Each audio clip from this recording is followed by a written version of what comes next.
نبی صلی اللہ علیہ وسلم نے پچھلی امتوں میں ایک واقعہ سنایا.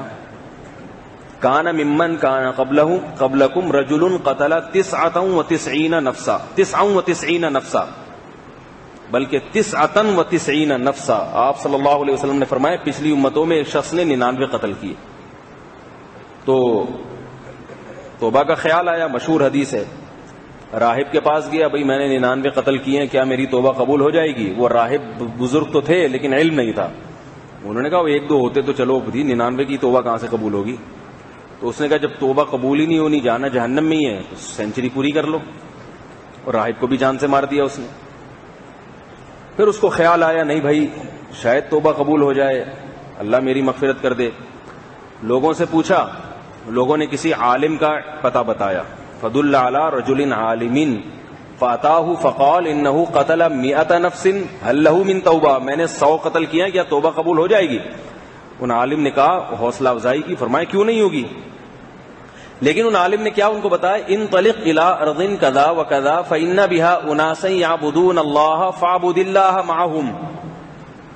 ان عالم نے کہا اس جگہ کو چھوڑو جہاں تم رہتے ہو.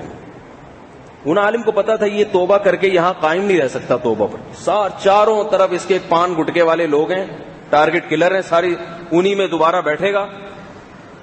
بھئی انہی سے تو سیکھا ہے نا, سیاسی لوگوں سے پیسے لے لے کے انسانوں کو قتل کرنا سیکھے. جب ادھر ہی بیٹھے گا تھوڑے دن میں جب بے روزگار ہوگا تو اسے پتا ہے کہ بھئی ایک بندہ مارنے پہ اتنے ملتے ہیں, جب بھوک ستائے گی تو پھر بندہ مار دے گا, پھر توبہ کرے گا. تو 2-4 دفعہ جب ایسے توبہ توڑے گا تو مایوس ہو کے بولے گا بھائی میرا کام توبہ کرنا نہیں ہے, قتل میں لگ جائے گا ہمیشہ کے لیے. وہ عالم واقعی عالم تھے, انہوں نے کہا کہ توبہ بھی کرو مگر یہاں جا کے نہیں, انطلق الى ارض کذا وکذا, فلاں فلاں جگہ پہ جاؤ, فإن بها اناسا یعبدون اللہ فاعبد اللہ معهم, وہاں اللہ والے ہیں عبادت کرتے ہیں, انہی میں جا کے رہ لو. ولا ترجع الى ارضک, دوبارہ کبھی لوٹ کے اس زمین پر واپس نہ آنا. سچی توبہ کی نیت تھی نا اس کی, اس نے قربانی دی, اس نے کہا اپنے علاقے کو چھوڑ دوں گا میں. تو اللہ کو اس کی سچی توبہ اتنی پسند آئی کہ حدیث میں آتا ہے آدھے راستے پر پہنچا تھا, موت کا وقت آ گیا, ابھی توبہ کی نہیں ہے, آدھے راستے پر پہنچا, موت کا وقت آ گیا. فاختصمت فیہ ملائکۃ الرحمہ وملائکۃ العذاب, فرمایا نبی صلی اللہ علیہ وسلم نے موت کے فرشتوں میں اور عذاب کے فرشتوں میں جھگڑا ہو گیا.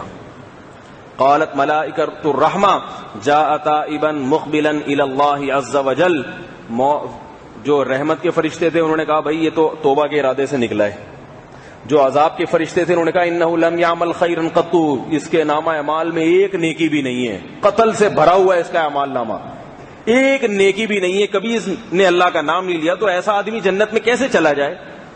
بھئی کچھ تو ہونا اس کے پلے میں, ابھی تو توبہ بھی نہیں کی ہے, توبہ بھی نہیں کی ہے, کوئی نیکی ہے ہی نہیں. تو یہ کیسا آدمی ہے کہ گناہوں کے انبار لے کر آئے اور جائے جنت میں؟ یہ نہیں ہو سکتا. دونوں جھگڑ رہے ہیں, دونوں قسم کے فرق. یہ اللہ تعالیٰ کی ایک رحمت تھی, ورنہ اللہ چاہتے تو بتا دیتے, لیکن اللہ چاہتے ہیں کہ تھوڑا سا ان میں جھگڑا ہو پھر میں فیصلہ کروں.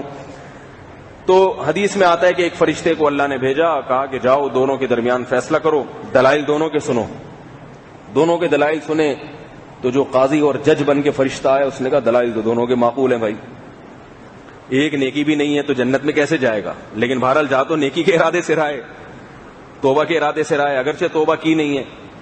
تو حدیث میں آتا ہے کہ اس فرشتے نے کہا کہ زمین ناپو, اگر یہ نیک لوگوں کی بستی کے قریب پہنچ چکا ہے تو اس کو نیک لوگوں میں شامل کر لو, اور اگر ابھی برے لوگوں کی بستی کے قریب ہے تو اس کو برے لوگوں میں شامل کر لو.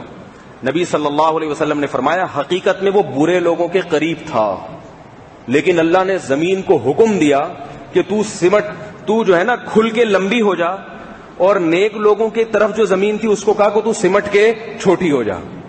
ادھر سے زمین نے گھسیٹ کے اس کو ادھر کیا نیک لوگوں کے قریب, اس کی میت کو, اور ادھر والی زمین لمبی ہو گئی. فرشتوں نے ناپا تو وہ نیک لوگوں کی زمین کے قریب تھا, اور اللہ نے اس کی مغفرت کر دی. تو وہ جو فرشتے کہہ رہے تھے نا نیکی کی نہیں ہے اس نے تو جنت میں کیسے جائے گا, تو وہ فرشتوں کے حساب سے تو نہیں کی, مگر اللہ کے حساب سے اس نے نیکی کر لی. کیوں کی؟ اس لیے کہ جب توبہ کی نیت کر لی, اور نیت بھی ایسی نہیں کہ ہماری طرح کی توبہ بس توبہ توبہ استغفار استغفار, باقاعدہ جو عالم نے اس کو ہدایات دی تھیں ان ہدایات پہ عمل کیا. آج جو لوگ کہتے ہیں نا ہم توبہ کرتے ہیں قائم ہی نہیں رہتے, بھائی تم توبہ کرتے ہی نہیں ہو.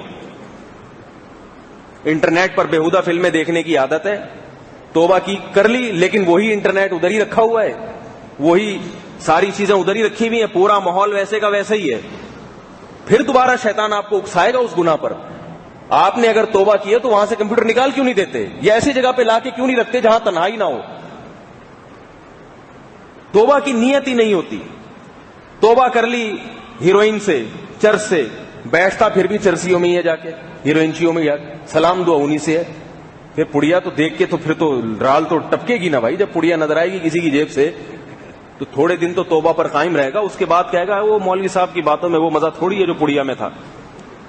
ہر وقت انسان پر اللہ کا خوف نہیں رہتا, ہر وقت ایک جیسی کیفیت نہیں رہتی, ہر وقت یہ چیزیں نہیں رہتی. تو توبہ جب ہے کہ آپ توبہ بھی کرو اور گناہ کے جو اسباب تھے ان کو بھی ختم کر دو.